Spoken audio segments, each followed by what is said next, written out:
Fatimah Bojonegoro. Setelah salam kita aturkan kepada narasumber kita dan besar Muhammad SAW karena atas yang perjuangan sudah kita bisa mengenal Islam. Yang terhormat Bapak Kaprodi ya, Bapak Rifai, kemudian Ibu Lima selaku moderator. Pada pagi hari ini saya akan menyampaikan materi tentang pengembangan media pembelajaran IPS. Jadi Bapak Ibu serta Ibu Guru ya, Bapak Ibu dosen, Bapak Ibu guru, serta mahasiswa. Tema media pembelajaran itu sangat luas ya untuk suatu PKM, suatu workshop. 2 minggu yang lalu, 3 minggu yang lalu saya ke Magetan, itu memberi PKM juga, itu lebih detail tentang pengembangan media LKPD berbasis AI. Langsung fokus ya, LKPD langsung juga setelah itu ke Pasuruan bahan ajar berbasis AI. Jadi media pembelajaran itu bisa sangat spesifik ya untuk dikembangkan. Kalau workshop itu sudah nggak lagi teori sebenarnya, tapi langsung kalau dalam PKM itu biasanya setelah materi terus praktek. Jadi bisa kami membuat istilahnya in on in. Jadi kita kan itu sebenarnya PKM kan peserta dapat sertifikat ya 32 jam. Nah 32 jam itu biasanya diawali dengan materi, kemudian setelah itu in pertama materi, kemudian setelah itu onnya peserta itu selama 24 jam itu 24 jam ya JP ya, itu membuat tugas yang berdasarkan materi yang sudah ada, kemudian in lagi di pertemuan ketiga itu mereka presentasi gitu. Nah sejak mereka dapat 32 jam itu sertifikatnya sangat bermanfaat, digunakan berbagai macam ya, misalkan mereka akan melakukan PPG, nah itu sangat laku. Tapi kalau hanya JP 8 JP itu saya kurang, minimal 32 JP. Biasanya kami melakukan seperti itu. Nah untuk itu sebenarnya materinya memang spesifik ya, agar bisa menghasilkan produk. Tapi ini karena pengembangan media pembelajaran ini masih terlalu umum ya, saya tidak tahu arahnya bagaimana. Jadi saya juga pada pagi hari ini menyampaikan materi juga secara umum juga gitu. Oke. Bisa lihat share screen saya? Bisa Pak. Tidak terlalu panjang lebar Bapak Ibu. Jadi intinya pengertian media itu adalah medium ya, medium di tengah, penyampai pesan dari guru sampai ke siswa. Nah, siswa diharapkan mampu untuk menerima pesan persis apa yang disampaikan oleh guru. Jadi kadang-kadang Bapak Ibu juga pernah mendengar ada istilah sumber pembelajaran. Nah, beda dengan media pembelajaran. Kalau media itu di tengah, kalau sumber itu di hulu. Nah, guru itu sebagai sumber belajar. Kemudian kita juga pernah mungkin ada buku ajar ya, buku ajar atau buku referensi. Nah itu dia sebagai media atau sebagai sumber. Nah tergantung. Kalau misalkan siswa dikasih buku ajar atau dikasih buku referensi mahasiswa ya, kemudian belajar secara mandiri dengan buku tersebut, belajar secara mandiri ya, jadi buku itu bersifat sebagai sumber ajar. Tapi kalau buku itu ketika disampaikan untuk siswa atau mahasiswa, disertai dengan panduan, disertai dengan semacam arahan-arahan dari guru atau dari dosen, maka buku itu dia sebagai medium, nah dia itu letaknya sebagai media. Jadi buku ajar, buku referensi itu bisa sebagai media, bisa sebagai sumber, tergantung tadi posisinya. Museum, apakah termasuk media, apakah termasuk sumber ajar? Nah, tergantung. Kalau siswa kita nanti belajar di sana secara mandiri ya, meneliti tentang apa itu yang ada di museum itu, dicari isinya, dicari materinya, maka dia sebagai sumber museum. Tapi kalau kita siswa kita datang ke museum, kemudian dipandu oleh pemandu, oleh guru, dijelaskan, nah jadi ya letaknya sebagai media karena perlu penjelasan yang lebih lanjut. Itu jadi beda antara pengertian sumber sama media. Nah, media di sini adalah perantara. untuk memperjelas. Kalau guru hebat, ya kadang-kadang tanpa media pun sebenarnya dia bisa menjelaskan ini ya langsung. Beberapa guru kita, saya dulu pernah ya ketika sekolah, tidak menggunakan banyak media, tapi materi yang disampaikan itu jelas. Itu berarti ahli komunikasi ya. Kalau Bapak Ibu perhatikan itu seperti di Indonesia sekarang itu, zaman sekarang itu Pak SBY. Nah, itu ahli komunikasi ya, runtut yang dijelaskan sistematis, jelas gitu ya. Coba Bapak Ibu perhatikan, nah, apa yang disampaikan kita mengerti, oh maksudnya ini toh, gitu ya. Bung Karno, Soekarno itu ya, itu juga gitu. Pernah ya beliau di Hongaria itu menyampaikan pidato dalam bahasa Inggris, dan orang masyarakat Hongaria tidak bisa bahasa Inggris, tapi kok mengerti apa yang disampaikan oleh Bung Karno. Rasanya tuh nyampe, nggak perlu media. Tapi kita guru, kita dosen, kadang-kadang punya keterbatasan hafalan, punya keterbatasan di dalam penyampaian, gitu ya. Tidak sehebat beliau-beliau, sehingga kita perlu alat, perlu media, alat bantu untuk menyampaikan pesan kita sehingga bisa diterima dengan baik, persis apa yang kita sampaikan. Soal itu sebenarnya pengertian penting dari media, sehingga sekarang itu media itu merupakan satu kesatuan sistem dari pembelajaran. Tanpa media kita tidak bisa menyampaikan materi dengan baik sekarang itu zaman sekarang ya, dalam konteks sekarang. Nah seperti sekarang kita ketemu dalam virtual gitu ya, meeting, kemudian PPT, gitu. Itu sebenarnya juga salah satu media untuk menyampaikan pesan saya. Nah, jadi fungsi media itu adalah sebagai pembawa informasi ya, dari sumber, dari guru, dari dosen menuju ke penerima, sehingga penerima menerima persis apa yang disampaikan oleh guru. Guru ngomong A, nanti yang diterima siswa juga demikian. Nah ini zaman dulu ya, sekarang sudah lebih ke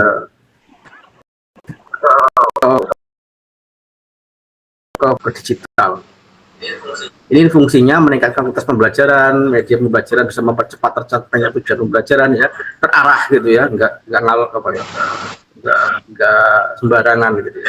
Menghindari verbalisme itu tahu katanya tapi tidak tahu maknanya. Ketika saya ngomong vulkanisme gitu ya, tahu kata-kata, kita sering mendengar vulkanisme, tapi vulkanisme itu apa ya? Nah, kita nggak tahu gitu. Kemudian kita gambarkan gunung, kemudian bagaimana proses terjadinya pergerakan ya, magma dari bawah ke atas, itu yang namanya proses vulkanisme kita gambarkan gitu ya, baru jelas ya, tidak lagi terjadinya verbalisme. Jadi tahu katanya tidak tahu maknanya. Dengan media tahu katanya dan tahu maknanya gitu ya. Membangkitkan motivasi, semangat, lebih konkret gitu ya, lebih konkret pembelajaran. Oke.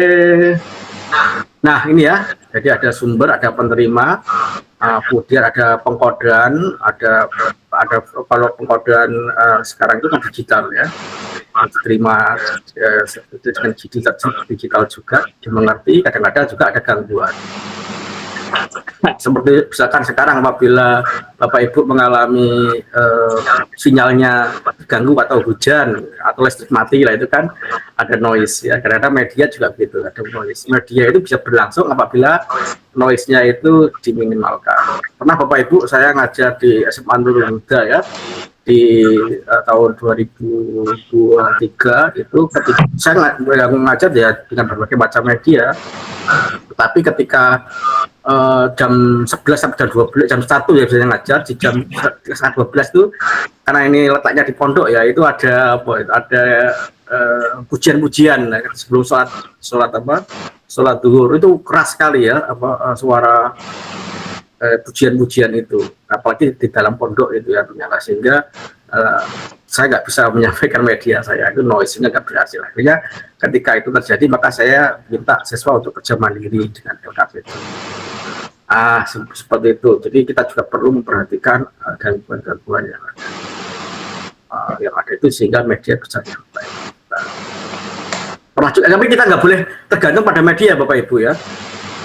Tetap guru itu harus menguasai materi. Jangan sampai materi itu kita serahkan semuanya kepada media. Itu fatal apabila terjadi noise. Pernah Bapak Ibu, saya tahun 2005 ya, sebagai dosen baru, itu ada profesor yang applied approach, jadi ngerti ya, si baru harus ikut itu. Nah, saya ingat itu jam 1 beliau menyampaikan materi dengan PPT, tiba-tiba jam 1 itu listriknya padam sampai jam 3, selama 2 jam itu listrik padam. Nah, ternyata beliau seorang profesor ini nggak bisa menyampaikan materi. Nah, kenapa nggak bisa menyampaikan materi? Karena dia sangat tergantung kepada media ini, dia tergantung pada PPT-nya. Begitu PPT-nya mati, dia nggak bisa menyampaikan materi. Jangan sampai itu terjadi. Artinya apa? Walaupun ini sangat membantu, tapi materi itu harus dikuasai betul oleh sumber ini. Kalau ada gangguan, tetap bisa. Jadi media itu nggak bisa menggantikan peran guru, hanya membantu saja. Itu yang perlu Bapak Ibu perhatikan ya. Tetap penguasaan materi itu. Nah, Bapak Ibu, itu juga yang perlu diperhatikan dari aspek teknologi dan SDM ya. Nah, kalau besar ya. Kalau seandainya teknologi ini rendah ya, ini tinggi, teknologinya rendah, kemampuan manusianya juga rendah, nah ini akan mengalami kondisi A, itu akan mengalami pembelajaran itu tidak efektif. Teknologinya rendah, misalkan hanya papan tulis gitu ya, medianya, kemudian siswanya juga kurang bagus di dalam penangkapannya manusianya ya, yaitu akan jadi tidak efektif. Tapi kalau teknologinya tinggi, kemampuannya rendah manusianya, nah ini akan mengalami apatis.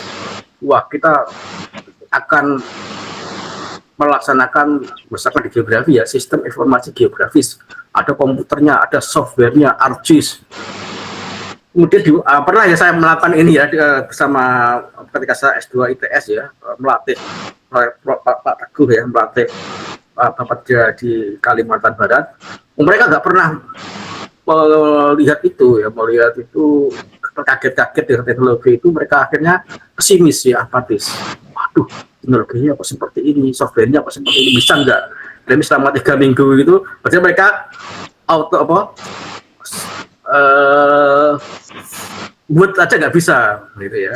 Buat aja nggak bisa, apalagi disuruh main di sistem informasi geografis, ArcGIS, kemudian dan sebagainya ya. Akhirnya mereka apatis, nggak bisa duluan.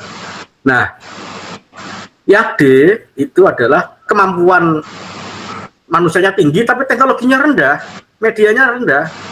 Akhirnya apa? Bosan. Pernah ya SMA 5, itu penelitian mahasiswa saya di SMA 5, buat media PPT. Nah, SMA 5 Komplek Surabaya ya. Wah, itu sangat tertinggal. PPT itu ada sesuatu hal yang sangat-sangat jadul gitu ya. Media yang paling rendah. Nah, sehingga mereka bosan, gak diperhatikan, akhirnya gagal ya. Nah, yang bagus itu apa? Yang C ini ya. Jadi medianya sesuai dengan teknologi dan kemampuan manusia. Flow istilahnya kalau di dalam media. Jadi kita harus menyesuaikan kemampuan manusia dengan media yang kita terapkan. Dalam mempelajari fenomena IPS ya, sebenarnya di dalam IPS sendiri itu ada banyak dimensi ya, ada materi yang dominan geografi, ada materi yang dominan sejarah, ada materi yang dominan sosial, antropologi gitu ya, ekonomi, gitu ya, ekonomi gitu ya. Ini pasar apung ya, kami dulu pernah ke Banjarmasin, aktivitas ekonomi budaya di sana. Nah, itu punya sajian media yang khas gitu ya, masing-masing itu media pembelajaran IPS. Nah, pengalaman belajar yang diberikan kepada siswa harus relevan ya dengan karakteristik pokok bahasan setiap mata pelajaran. Nah, salah satu mata pelajaran yang menurut siswa knowledge, pengetahuan, maka bisa ya materi-materi tentang deskripsi gitu ya. Ada yang komprehensif, ada yang penerapan aplikasi lah, itu nanti bisa nanti ini menggunakan media-media untuk praktek gitu ya, yang meminta siswa untuk praktek. Jadi, kita juga harus melihat itu. Nah, IPS itu kan terpadu ya, jadi satu fenomena itu dilihat dari berbagai macam aspek, terutama di sini geografi sebagai dasarnya. Ketika kita misalkan apapun materi IPS itu pasti terjadi di ruang bumi, terjadi di ruang bumi, di Nah, ruang bumi itu adalah geografi ya, spasial. Jadi entah itu fenomena sosial, entah itu fenomena sejarah, fenomena ekonomi, sosiologi lah, itu yang pertama kali kita harus letakkan di sejarah dulu, di mana peristiwa itu terjadi. Di geografi dulu ya, di mana peristiwa itu terjadi. Misalkan di sini ada manusia praaksara, kerajaan Hindu Buddha, kerajaan Islam, maka di mana manusia praaksara itu situsnya berada. Kemudian di mana kerajaan Hindu Buddha itu berada, di mana kerajaan Islam itu berada, kan beda-beda ya. Kalau manusia praksara itu ada, pasti ada, bukan sebagian besar ya, ada di lembah sungai ya, lembah sungai Solo, lembah sungai Berantas gitu ya. Kenapa seperti itu? Lihat ekonomi ya, kegiatan ekonomi, kenapa ada di situ. Kemudian sosial ya, hubungan sosial, sosial interaksi. Bagaimana pula kehidupan di sana, apakah paguyuban, apakah individual, kemudian juga budaya yang dihasilkan, peninggalan-peninggalan, benda-benda dan lain sebagainya ya. Non benda juga ada pasti. Jadi ada jadi ada ekonomi, ada sosial, ada antropologi, budaya, dan semuanya itu bisa melengkapi mengapa manusia praaksara itu hidupnya di lembah sungai besar. Kalau Hindu Buddha itu kan ada di lereng pegunungan. Kenapa di lereng pegunungan? Nah, itu kan perlu analisis ekonomi, perlu analisis sosial dan hasil-hasil budaya. Kalau Islam di pesisir pantai utara Jawa atau timur Sumatera. Kenapa ada di situ? Atau di bagian utara ya, di daerah Nusa Tenggara, pokoknya daerah pantai. Kenapa ada di situ? Kenapa beda dengan hidup Buddha dan sebagainya? Itu kan menarik ya, dikaji secara komprehensif terpadu. Ini mungkin yang membedakan ya IPS itu tadi. Nah, ini salah satu media saya menggunakan peta sebagai peta sebagai media pembelajaran menjelaskan tentang fenomena sejarah. Maka kita lihat ternyata kerajaan Hindu Buddha itu ada di di lereng pegunungan. Nah, karena ini daerah subur, banyak spring bed, banyak mata air, dan digunakan untuk pertanian. Ada vulkanik Buddha ya. Kalau ini Kapur Utara ya, ini kapur itu enggak subur. Ya, vulkanik ini yang subur. Nah, di sini dijadikan sebagai sebagai metropolitan. Nah, kita lihat di sini ya, kerajaan Singosari, kerajaan Majapahit di lereng Gunung Arjuna, Kediri ada di lereng Gunung Kelut, Wengker, ini ada di lereng Gunung Lawu, Mataram ya, di lereng Gunung Merapi. Jadi memang seperti itu. Beda kalau masa Islam, itu justru ada di pesisir utara Jawa, di pesisir di sini di Sumatera ya, pesisir timur. Kenapa seperti itu? Itu kan harus dilihat dari tadi seperti itu, aspek ekonomi, aspek sosial budaya dan lain sebagainya. Pasti akan terjawab ya. Nah, saya nggak menjelaskan itu ya, nanti kuliah geografi kesejarahan itu nanti. Nah, cara mengajarkan materi itu ada 3 cara ya. Yang salah dari ceramah, ini abstrak sekali ya. Yang kedua adalah file trip, langsung ke lapangan. Jadi kita menyampaikan fenomena itu seperti apa adanya yang ada di lapangan, kemudian menggunakan media. Jadi apa yang ada di lapangan itu dikemas di dalam satu media tertentu, bisa adalah bentuk media 3 dimensi, media video atau animasi, kemudian disajikan di dalam kelas. Jadi ada 3 cara itu. Nah, itu ya. Nah, mana yang lebih baik? Tentu yang paling baik itu menurut Edgar Dell, itu yang pengalaman langsung, tidak ada yang bisa mengalahkan ini. Dulu saya ngajari siswa beberapa SMP, ngajak ke sana, ketika saya ketemu, apa yang kamu ingat dari situ? Ya, ketika mereka saya ajak field trip ini, itu 90% gitu ya, hampir 90%. Gitu. Kemudian dengan media, itu macam-macam ya, dengan media, ya, semakin konkret, semakin bagus. Benda tiruan, nah seperti ini ya, media 3 dimensi itu juga mendekati konkret. Kemudian melihat video mungkin di sini visual ya, melihat gambar, film ya. Kemudian membaca gitu, itu hanya 10%, apalagi ceramah gitu ya, itu sedikit sekali. Jadi pentingnya media seperti itu Bapak Ibu. Nah ini jenis-jenis media, ada sumber nyata gitu ya, pembicara, benda alat gitu ya, model, tiruan, globe, magnetic pakai 3 dimensi, bahan terproyeksikan gitu ya, seperti LCD, kemudian itu ya. Kalau dulu ada OHP, sekarang sudah ada. Rekaman suara, gambar diam yang diproyeksikan. Nah ini Bapak Ibu, yang penting juga secara teoritis ya, setiap media itu punya keunggulan dan punya kelemahan. Jadi tidak ada obat sapu jagat, tidak ada media sapu jagat. Jadi misalkan di sini ada gambar diam seperti poster gitu ya. Itu nomor 1, ini ya, belajar informasi faktual ya, hafalan. Itu S itu berarti sedang.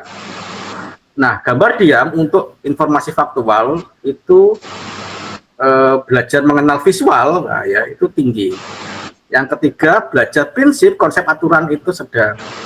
Kemudian kalau disuruh prosedur, disuruh mengembangkan sikap, opini, motivasi, menyampaikan keterampilan persepsi motorik, nah ini yang 5-6, nah ini rendah.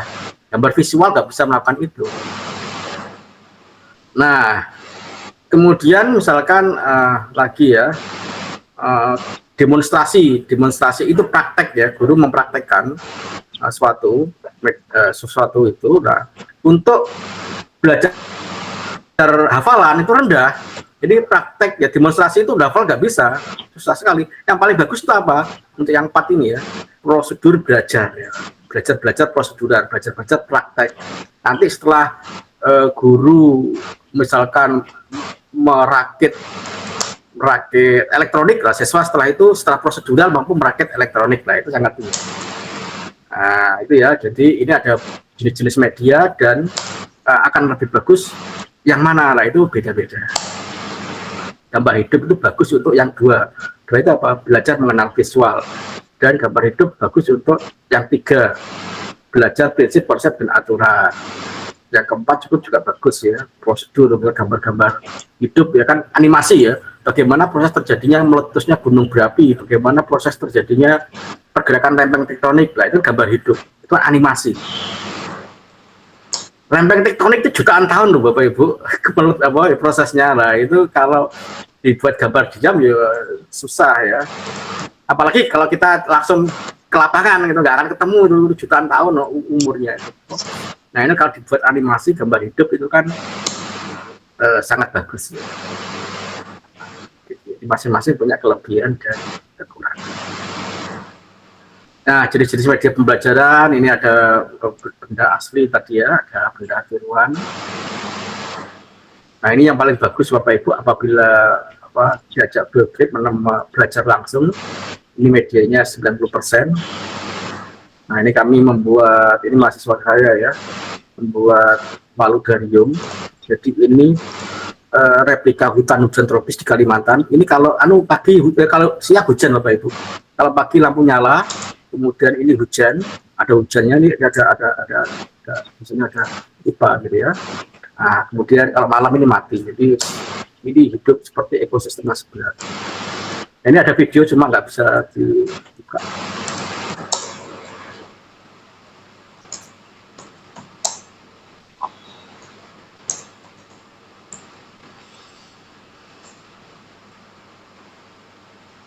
Nah ini gambar diam Bapak Ibu.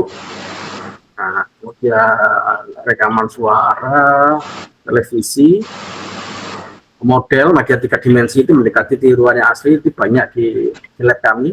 Mahasiswa kami tugas akhirnya beberapa membuat ini Bapak Ibu.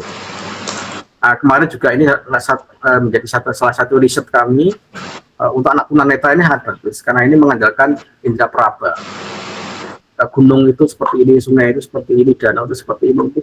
Kalau diraba bagus. Ini adalah replika Kars itu daerah Kapur, daerah Tuban ya. Nah, kalau ini kawasan vulkanik. Oke, benda asli, pengajar berbantuan komputer, ini yang sangat sekarang itu yang paling banyak dikembangkan ya, terutama berbasis AI.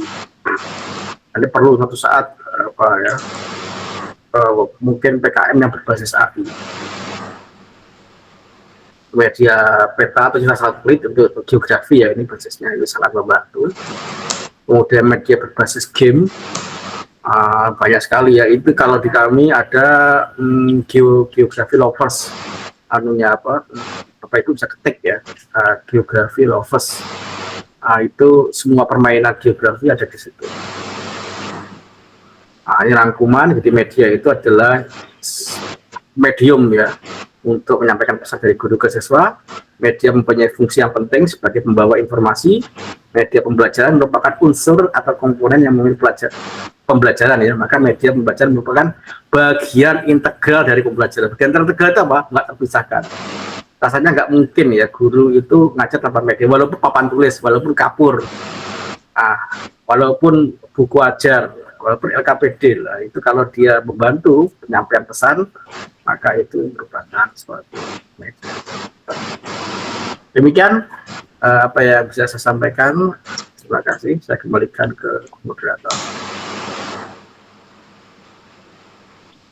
Baik, terima kasih Pak Sukma atas pemaparan materi yang sangat luar biasa ya bagi kita semua, terutama bagi kita guru dan juga calon-calon guru ya, karena Tadris IPS ini nanti kan outputnya nanti teman-teman akan menjadi guru, bahkan teman-teman sendiri ada yang sudah menjadi guru. Nah, jadi nanti bisa diterapkan materi yang telah disampaikan oleh Pak Sukma ya berkaitan dengan media pembelajaran tadi.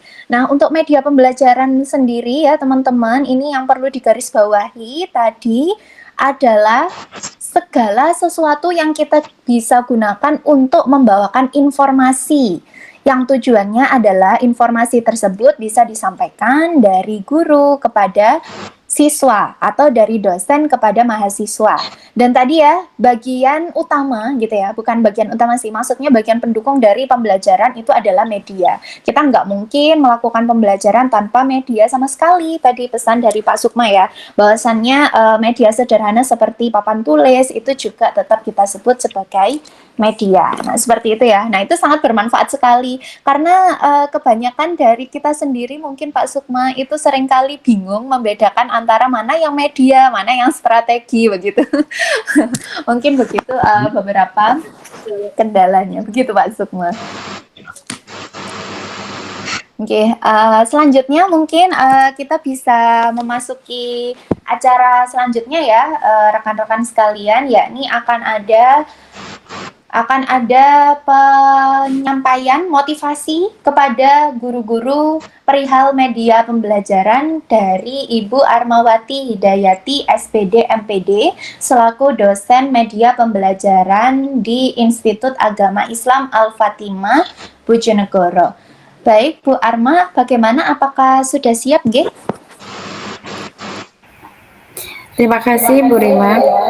Insya Allah sudah siap. Nggih. Monggo, waktu dan tempat kami persilahkan, Bu Arma. Baik. Gimana kabarnya Bapak, Ibu dosen dan guru dan calon guru? Sehat? Alhamdulillah sehat, Bu. Oke. Mohon maaf tadi ada sedikit kendala ya, sempat menunggu acara ini karena tidak tahu kenapa tiba-tiba laptop saya itu tidak mau dibuka. Dan ini pakai laptop anak saya. Baik Bapak Ibu dosen Tadris IPS dan para ibu-ibu guru ya. Di sini banyaknya ibu guru. Bapak gurunya mana ini ya? Ada Pak siapa ini Pak gurunya ini ya? Kalau dilihat dari presensi itu yang hadir Pak gurunya ada beberapa ya. Ada Pak Guru Mustafa. Oke, kita panggilnya di sini Pak Guru berarti ya, Pak Guru Mustafa. Kemudian ada, Pak Mustafa saja ini. Kemudian yang lain adalah ibu-ibu guru dan luar biasa telah menjadi guru dan juga menjadi calon guru yang tentunya kalau guru kuliah lagi atau menjadi mahasiswa itu akan menjadikan dirinya lebih berkualitas dan akan menambah wawasan serta hasanah keilmuannya untuk menjadi guru dengan profesi yang lebih lebih mantap gitu nggih. Sehingga untuk dapat menjadi profesi guru yang lebih baik dan memiliki kemampuan intelektual yang luas, maka dari pelatihan ini kami berharap Tadris IPS mengadakan ini untuk menjadikan Bapak Ibu guru, calon Bapak Ibu guru gitu ya, untuk mempersiapkan diri menguasai media pembelajaran. Karena nanti pada saat terjun di kelas untuk mengajar, maka harus ada bedanya. Saat Bapak Ibu guru kemarin belum menjadi mahasiswa dan nanti menjadi lulusan Tadris IPS dari IAI yang telah sah menjadi SPD gitu ya, bergelar SPD, maka pembelajarannya harus lebih interaktif. Oleh karena itu, perlu kiranya pelatihan ini itu ditujukan untuk menambah kompetensi itu, gitu ya, menambah kompetensi untuk menjadi guru yang pengajarannya adalah interaktif. Oleh karena itu, pada sesi ini saya selaku dosen mata kuliah media pembelajaran dengan menutup adanya PKM media pembelajaran, tentu ada penugasan ya, namanya pelatihan itu pasti harus ada kemampuan yang bisa ditunjukkan sebelum dan sesudahnya. Nah, setelah diberi pelatihan yang awalnya mungkin hanya sekedar tahu, sekedar seadanya ilmunya, maka setelah pelatihan ini kemampuan membuat media pembelajaran atau kemampuan untuk menguasai pengajaran itu harus lebih mumpuni. Oleh karena itu, sesi ini saya hanya memberi tugasnya tidak seperti mata kuliah media pembelajaran kemarin ya, harus upload video saat mengajar, menggunakan medianya seperti apa, tidak gitu ya. Tetapi di kelas ini, kelas GIMIT ini saya minta untuk ditunjuk satu ketua calon guru dan satu wakil calon guru serta satu sekretaris calon guru untuk merencanakan membuat pembelajaran sebagaimana yang tadi disampaikan Pak Sukma, yang menurut penjelasan dari Pak Sukma, pembelajaran yang paling bermakna, yang sangat diingat oleh siswa kita itu ternyata dari hasil survei beliau itu adalah field trip gitu ya, alias kalau anak-anak SMP, SMA itu mengatakan outbound atau disebut outing class gitu. Nah, saya minta ketua, wakil ketua, dan sekretaris yang habis ini ditunjuk secara aklamasi ya, silakan calon guru menunjuk siapa teman yang layak menjadi ketua, yang layak menjadi wakil ketua, dan menjadi sekretaris untuk merencanakan kira-kira kita akan melakukan field trip atau outing atau out class gitu ya, outing class itu di mana yang memungkinkan semua calon guru itu membutuhkan pengalaman untuk ada di tempat itu gitu.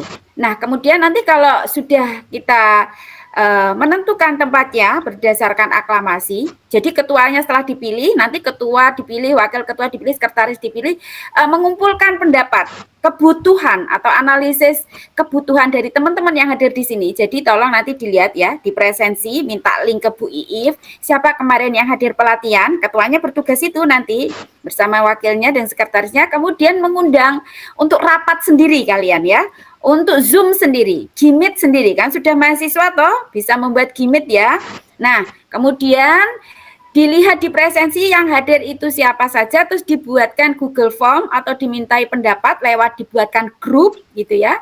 Setelah dibuatkan grup, diminta pendapat, di list kira-kira selama liburan ini memungkinkan enggak kita mengadakan field trip gitu ya. Nanti kalau memungkinkan, oke, tempatnya di mana? Nah, kita lihat analisis kebutuhannya melalui meminta pendapat teman-teman. Kalau kita jadi guru nanti di SMP, kira-kira kita ingin menguasai pengetahuan di bidang apa gitu. Dan itu cocok di daerah mana. Nah, setelah semua pendapat terkumpul, yang terbanyak itu nanti yang diambil, disepakati, kemudian setelah itu ketua, wakil ketua, dan sekretaris merencanakan perjalanannya. Jadi merencanakan mulai dari akomodasinya, begitu ya, terus tanggalnya, kemudian perizinannya ke tempat itu, tentu saja dengan dibimbing. Jadi waktu setelah suaranya bulat, disepakati di suatu tempat, sudah disepakati tanggalnya, kemudian meminta Bapak Ibu dosen untuk hadir di rapat. Jadi dirapatkan, dibuatkan gimmick. Kita tentukan kira-kira untuk perizinannya bagaimana ya Ibu Bapak, minta arahan ke kami gitu ya, untuk latihan awal minta arahan ke kami. Setelah kita arahkan, nanti kalian wakil ketua untuk pergi ke sana untuk membawa surat dari kami perizinan. Nah kemudian nanti kita akan melakukan field trip atau penjelasan dari tempat yang akan kita jadikan sebagai pemantapan materi kita untuk nanti kita jadikan pengalaman dan kita tularkan ke siswa kita. Nah, nanti kita akan memilih itu. Kalau misalnya tempatnya itu, contoh tempatnya itu museum gitu ya. Kalau museum kan nggak perlu ada, nanti kalau rapat dengan dosen ya, nggak perlu dari dosen kita yang menjelaskan. Bisa saja nanti di sana ada guide-nya gitu ya. Nah, tapi kalau misalnya itu field trip-nya itu di tanah lapang gitu ya, seperti Pak Sukma tadi menggambarkan di situ, Pak Sukma mengajari siswa di pegunungan gitu. Berarti memang harus kita mengajak orang yang paham tentang bagaimana terjadinya gunung. Misalnya kita undang Pak Sukma lagi gitu ya, untuk menjelaskan di tempat yang sudah kita pilih begitu. Jadi pemilihan tempat itu nanti jika sudah ditentukan kemudian kita rapatkan, maka kita akan menentukan ini yang akan mendampingi kita menjadi pemberi ilmunya gitu ya, tutornya itu dari pihak tempat yang kita pilih atau dari orang lain yang kita pilih gitu. Nah maka oleh sebab itu kita perlu ada rapat atau musyawarah antara pengurus tadi ya, atau panitia kecil gitu ya, bersama kami para tim dosen gitu. Ini adalah jadi sesi tugasnya seperti itu. Nah kapan dilaksanakan ya terserah, nanti silakan ketua, wakil ketua, dan sekretaris untuk memusyawarahkan itu dengan teman-teman di grupnya. Bagaimana teman-teman, sanggup? Teman-teman peserta, silakan memberikan tanggapannya, silakan di unmute, karena pelatihan ini namanya pelatihan tidak satu arah ya, tentunya dua arah. Jadi kami sebagai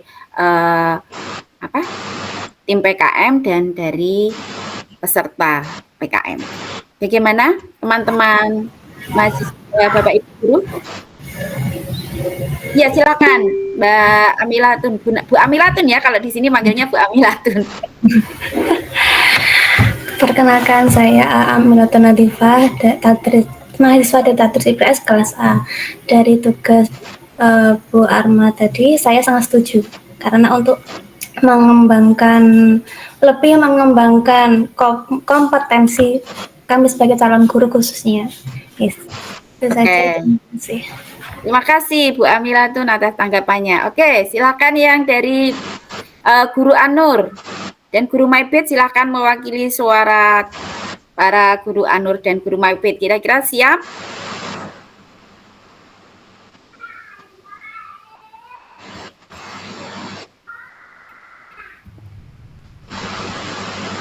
Siapa ini? Belum ada yang berani angkat tangan ini.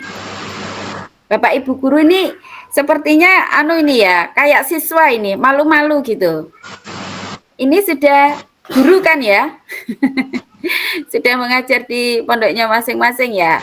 Jadi dimohon untuk tidak malu-malu seperti siswanya ya.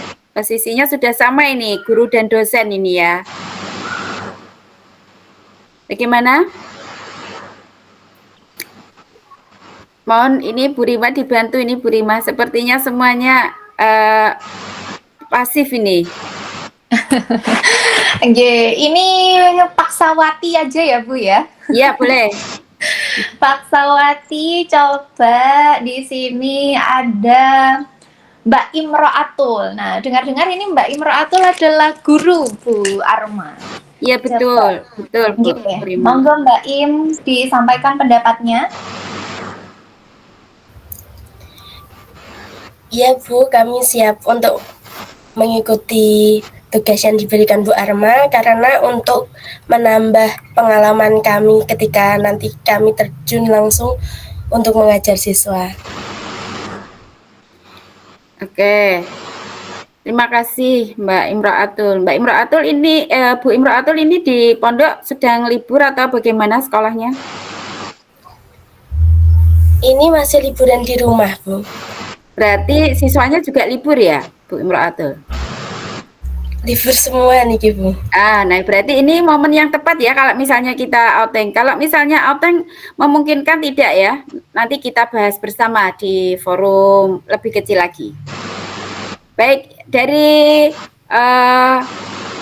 guru SMP Matoliul Anwar, silakan diwakili oleh siapa untuk merespon? Oke, ini sepertinya Pak Sawati yang siap adalah Mbak Afifatus. Oke, silakan Bu Mbak Afifatus. Afifatus. Iya Bu, ini kami juga setuju dengan adanya rencana ini karena untuk menambah motivasi dan juga mungkin bisa untuk mengembangkan pembelajaran yang ada di sini. Baik. Baik, kalau gitu langsung saja 3 orang ini saya tunjuk untuk menjadi ketua, wakil ketua, dan sekretaris begitu ya Bu Rima? Yes, setuju Bu. Oke, nanti kita buatkan ini ya, grup khusus gitu ya, atau grupnya sudah ada ya Pak Rifai? Pak Rifai, grupnya yang ada di grup mahasiswa Tadris itu tinggal ditambahkan dari angkatan 2024 atau angkatan 2 ya, yang teman-temannya Mbak Bu Deni ini. Itu sudah ada grupnya sekalian atau cuma angkatan 1 ya Pak Rifai? Per angkatan insya Allah ada grupnya Bu. Yang jadi 1 semua angkatan belum ada ya? Belum ada, nanti kita bikinkan. Oke, nanti kita masukkan di situ. Sementara kita buat dulu dari yang grup kita dengan para ini panitia kecil ini Pak Rifai, gitu. Terus kemudian kita musyawarahkan kapan kita akan ada field trip gitu. Kemudian mereka panitia kecil ini ditugasi untuk melihat analisis kebutuhan teman-temannya di angkatannya masing-masing gitu. Baik, terima kasih Bu Rima. Saya rasa ini sesi saya sudah saya sampaikan, saya jelaskan dan telah terbentuk. Siap nggih panitia tim kecil? Ada Bu Amilatun, ada Bu Imro'atul, dan ada Bu Afifah. Siap nggih untuk jadi ketua panitia secara berurutan langsung ya. Ketuanya Bu Amilatun, wakilnya Bu Imro'atul Kutsiah, dan sekretarisnya Bu Afifah. Siap ya? Insya Allah siap Bu. Insya Allah siap Bu. Oke, alhamdulillah diterima. Baik Pak Rifai dan Bu Rima, kami mengucapkan terima kasih sudah diberi kesempatan dan saya serahkan waktu dan layar kepada Bu Rima kembali. Wassalamualaikum warahmatullahi wabarakatuh. Salam. Baik, terima kasih kami sampaikan kepada Bu Arma atas motivasi yang sangat luar biasa bagi kita semua ya, dan jadinya kita itu semangat. Kalau misalnya ada outing gitu kan jadi ini ya, semangat untuk melakukan kegiatan pembelajaran kan jadi. Iya, nanti akomodasinya kita pakai elep-nya IAI saja. Saya sudah sempat koordinasi sama Mas Iqbal, dan kalau liburan gini malah justru siap gitu. Kalau justru nggak liburan itu susah untuk akomodasinya, elep-nya gitu. Kalau bensin kan sudah kita ya, sudah Tadris IPS kan punya uang kas ya, jadi teman-teman jangan khawatir gitu. Kalau bensin, teman-teman guru cuma sangu aja, sangu untuk buat beli jajannya saja. Ayo teman-teman guru segera Segera Iya, ya, harus ayo. segera Harus segera direalisasi. Nanti kita akan ada musyawarah di tim kecil dulu ya, tim kecil bukan panitia tadi dengan dosen, kemudian nanti panitia ditugasi untuk analisis kebutuhan teman-teman mahasiswa selaku guru gitu ya. Terus nanti kita akan tentukan bersama mana yang akan menjadi tempat kita field trip. Mumpung ini libur, elefnya masih free, tidak dipakai sekolah gitu. Terima kasih, Ima. Nggih, sami-sami Bu Arma. Oke, berarti habis ini silahkan langsung ya Mbak Emil, Mbak Afifatu, sama Mbak Im langsung segera koordinasi kecil dulu, terus habis itu nanti bisa diflorkan ke teman-teman yang lain seperti itu ya, Bapak Ibu guru yang lain maksudnya. Ya. Oke, baik Bapak Ibu sekalian, memasuki acara selanjutnya atau agenda selanjutnya yakni ada sesi tanya jawab yang dapat disampaikan kepada Bapak Sukma. Monggo Bapak Ibu sekalian yang ingin memberikan pertanyaan, ini karena eman ya kalau misalnya nanti kita nggak memanfaatkan kegiatan ini dengan baik. Jadi silakan yang mungkin ingin bertanya, teman-teman, Bapak Ibu sekalian. Iya, bagaimana? Apakah ada pertanyaan ini? Oke, Mbak Amilatun, silakan Mbak. Ya. Assalamualaikum warahmatullahi wabarakatuh. Waalaikumsalam warahmatullahi wabarakatuh. Langsung ke pertanyaan ya. Ini misalkan ada dari materi tadi, misalkan ada seorang guru, beliau itu berkompetensi dalam penguasaan materi, kompetensi dalam penyampaian materi, tapi secara offline, namun beliau kurang kompeten di bidang teknologi atau dari segi teknologi. Apakah guru tersebut kurang memenuhi syarat sebagai seorang pendidik di zaman sekarang? Itu. Terima kasih. Baik, mau dijawab langsung atau bagaimana nggih Pak Sukma nggih? Ya, langsung aja biar nggak lupa. Nggih, monggo Pak Sukma. Terima kasih Bu Amiratun ya. Jadi memang ada beberapa guru yang ahli dalam penyampaian materi tetapi teknologinya kurang. Nah, bagaimana dengan ini kondisi ini? Ya ini memang untuk sekarang itu sudah tidak bisa ya Bapak Ibu, kurang. Karena sekarang itu guru itu dituntut untuk mempunyai kemampuan TPACK, technological, pedagogical, TPA,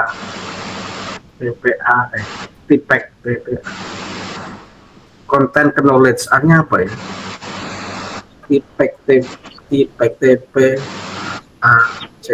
Content, artinya apa ya? Bukan. Nah, dia technological, pedagogical, content knowledge. Jadi penguasaan teknologi, pedagogi, pengajaran, kemudian analisis content knowledge, analisis konten, analisis materi, dan pengetahuan. Jadi itu satu kesatuan Bapak Ibu. Jadi dalam depan itu nggak bisa. Kalau dulu memang ada yang namanya guru TIK, jadi boleh ketika kita ngajar, ketika kita nggak bisa apa ya, nggak bisa teknologi, maka guru TIK itu membantu kita. Tapi sekarang itu aturan terbaru, guru TIK itu sudah mulai dikurangi, bahkan nggak ada. Jadi kemampuan TIK itu harus melekat pada kemampuan seorang. Jadi di PPG juga gitu Bapak Ibu, kalau oleh PPG itu kemampuan TPACK itu harus ada. Bahkan saya kan juga pengembang soal PPG PS ya. Jadi selalu di dalam soal itu TPACK-nya itu selalu ada. Jadi soal itu hanya materi tapi digabungkan dengan teknologi. Materi digabungkan dengan pedagogi. Materi dibandingkan dengan media dan sebagainya. Selalu TPACK itu terintegrasi.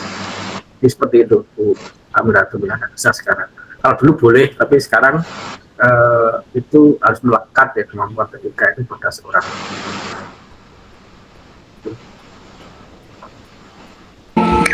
Jawab saya. Baik, begitu kurang lebih Mbak Amilatun, apakah ada yang mau ditanyakan lagi? Baik Pak Sukma, terima kasih atas jawabannya. Berarti wajib harus menguasai ketiga-tiganya. Iya, itu sudah ada undang-undangnya, undang-undang guru. Jadi harus menguasai TE atau guru harus menguasai TPACK, berintegrasi. Nah, boleh Makanya ber-TIK itu sekarang sudah tidak banyak di sekolah. Harus belajar ekstra Pak ya. Terima kasih atas jawabannya. Iya, kan nggak apa-apa Bu. Sebenarnya kalau istrinya Pak Agus Supriyono itu ya, kami itu adalah generasi X ya, atau generasi apa istilahnya ketek itu ketinggalan teknologi, generasi ketek gitu itu. Tapi walaupun kita generasi ketek ketinggalan teknologi, tetap harus mau belajar ya. Karena tadi teknologi semakin berkembang, kita juga harusnya dalam manfaatkan. Terima kasih. Sama-sama. Baik, terima kasih Pak Sukma. Berarti kita memang sebagai guru itu nggak boleh pasif gitu ya terhadap perkembangan zaman yang sekarang ini luar biasa kayak gitu. Nah, jadi kalau misalnya kita mau menjadi guru itu harus selalu up to date dan juga open minded gitu ya, dan juga open terhadap segala perubahan yang ada. Baik, Oke, untuk seluruh mahasiswa dan juga Bapak Ibu guru sekalian, jangan lupa untuk mengisikan form presensi ya, karena nanti kita akan melihat siapa saja yang hadir itu melalui form presensi. Baik, apakah ada pertanyaan lagi? Saya mau bertanya, Bu. Oh ya, satu pertanyaan terakhir ya untuk Mbak Im, monggo Mbak Im.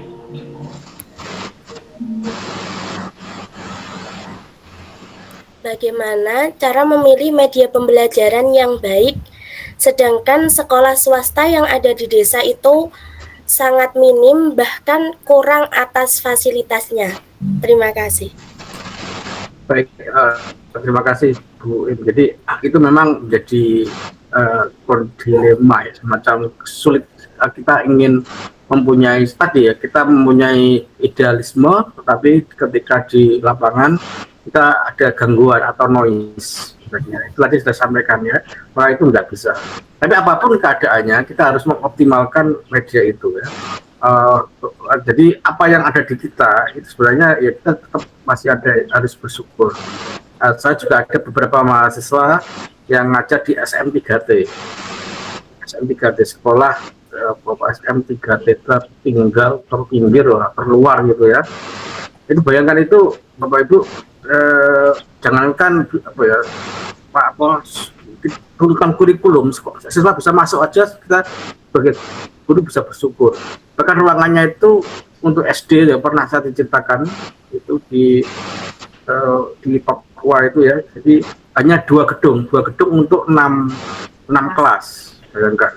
Jadi satu kelas itu kelas 1, 2, 3, kemudian kelas yang berikutnya ada kelas 4, 5, 6 gitu ya. Hanya dua kelas, macam-macam kemampuannya gitu ya. Nah, medianya apa ya? Hanya papan tulis. Bagaimana satu papan tulis bisa untuk ngajar itu juga apa ya? Banyak tekniknya ya. Ada teknik bagaimana ngajar di kelas yang berbeda pada satu ruang. Itu ada tekniknya tersebut dan lain sebagainya. Nah, demikian juga ketika kita di situ, apa yang terbatas di situ? Apa kira-kira pengalaman Bu Imro itu apa misalkan contohnya apa Bu yang memungkinkan fasilitas apa yang ada di sana, minimal apa di desa itu? Apa hanya sekitar papan tulis kah?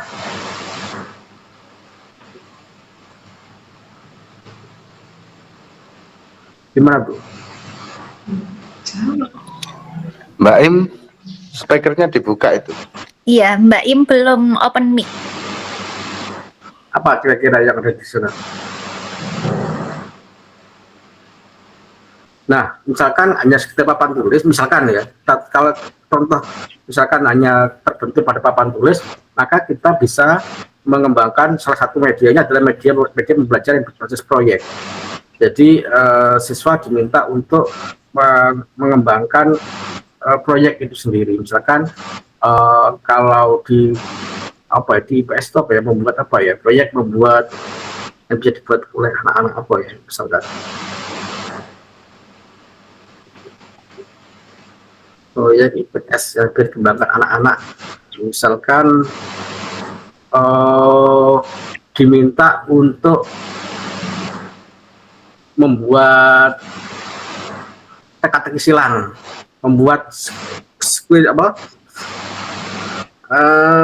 word square atau permainan kartu dan sebagainya, itu bisa dibuat oleh guru atau juga dibuat ke permainan atau siswa yang nanti membuat produk, membuat peta konsep dan sebagainya. Setelah guru mengajar di papan tulis dengan banyak konsep, nanti siswa disuruh menyimpulkan dalam bentuk peta konsep dan sebagainya, atau guru membuat tadi media-media permainan, media ular tangga dan sebagainya. Nanti saya contohkan tadi, silakan. Kalau di geografi ya, itu ada di geografi lovers, itu banyak jenis-jenis permainan yang bisa di-download, yang bisa digunakan. Jadi ada kumpulan materi teka-teki silang, materi-materi. Kayak dulu karena kita zaman kecil dulu, saya dulu kan sering ada buku-buku teka-teki silang ya, kumpulan-kumpulan gitu. Nah, itu ada semua materi ada di situ. Macam-macam itu tergantung kreativitas guru. Kalau memang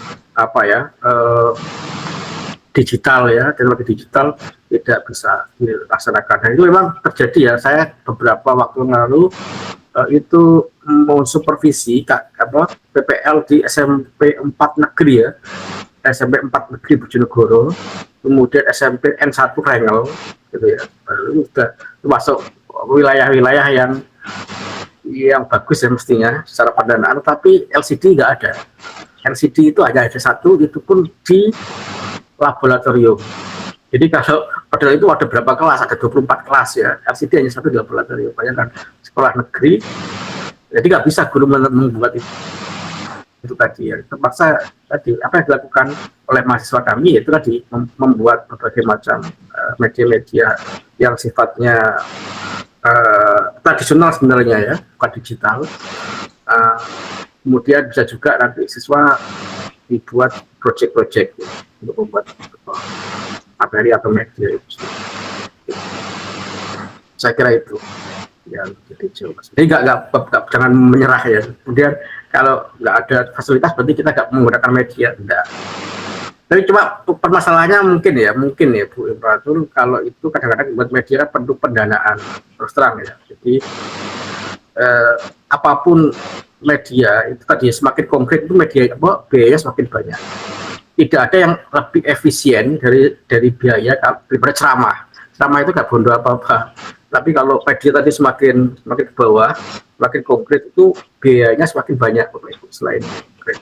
Contoh kita akan melakukan field trip, itu kan biayanya banyak, waktunya juga banyak. Tapi kalau ceramah, waktunya sedikit, biayanya sedikit. Jadi banyak tapi ya plus minusnya. Apalagi kurikulum kita banyak, kita harus bisa mengkombinasi kapan. Tidak mungkin selamanya kita menggunakan media yang di bawah ini, karena waktunya juga terbatas. Jadi kadang-kadang kita harus ceramah, kadang-kadang kita harus di tengah gitu ya, kadang-kadang kita harus di bawah. Kapan itu harus kita juga sebagai guru harus mampu memanajemen itu. Apalagi kalau sekolah swasta kadang-kadang memang terbentur biaya. Itu mungkin kalau pandangan saya, pengalaman saya. Saya kembalikan lagi ke Bu Rima. Baik, terima kasih Pak Sukma atas jawabannya. Berarti memang pada intinya itu kita harus menyesuaikan dengan situasi dan kondisi yang ada di lapangan ya, terkait dengan penggunaan media. Kalau memang secara infrastruktur itu nggak ada, ya nggak perlu dipaksakan untuk menggunakan media yang aneh-aneh seperti itu. Jadi kita harus sebagai guru harus peka terhadap situasi dan kondisi yang terjadi di lingkungan sekitar kita. Baik, terima kasih Pak Sukma. Saya rasa cukup ya Mbak Im ya, Bu Imro'atul atas pemaparannya.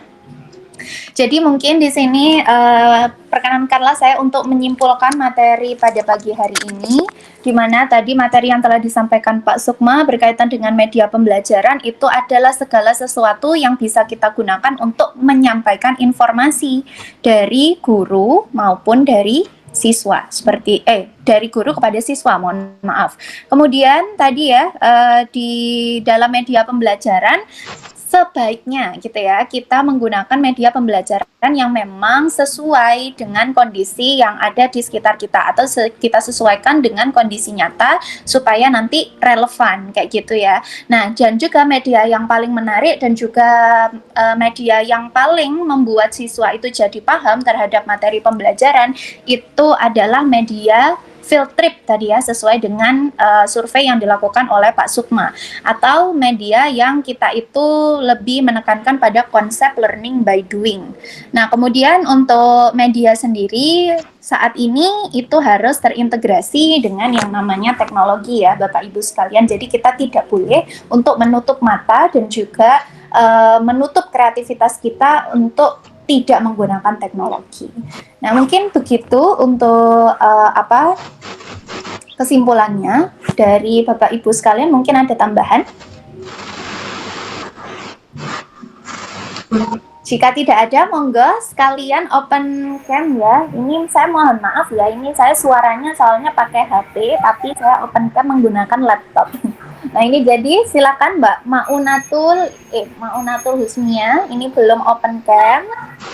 Terus Mbak Devi, ini juga belum open cam, silakan. Sudah ya.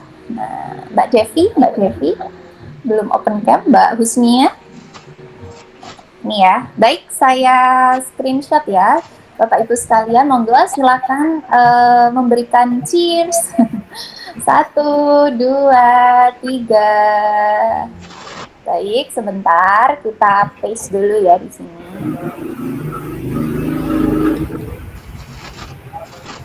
Baik, yang kedua, silakan bisa ganti gaya. 3, 2, 1, cheers. Oke.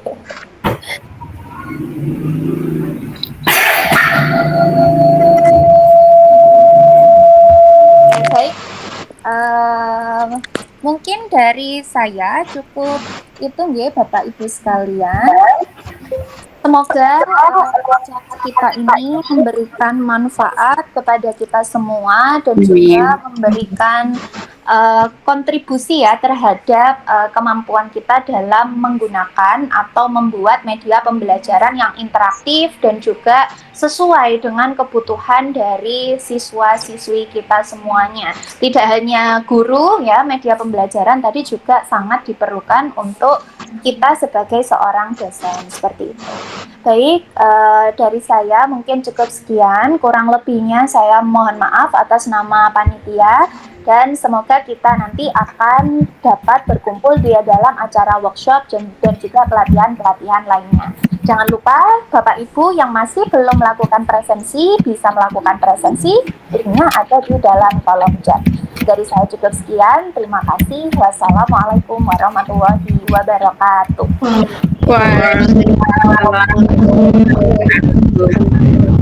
Luar biasa, Brima. Terima kasih semuanya. Terima kasih.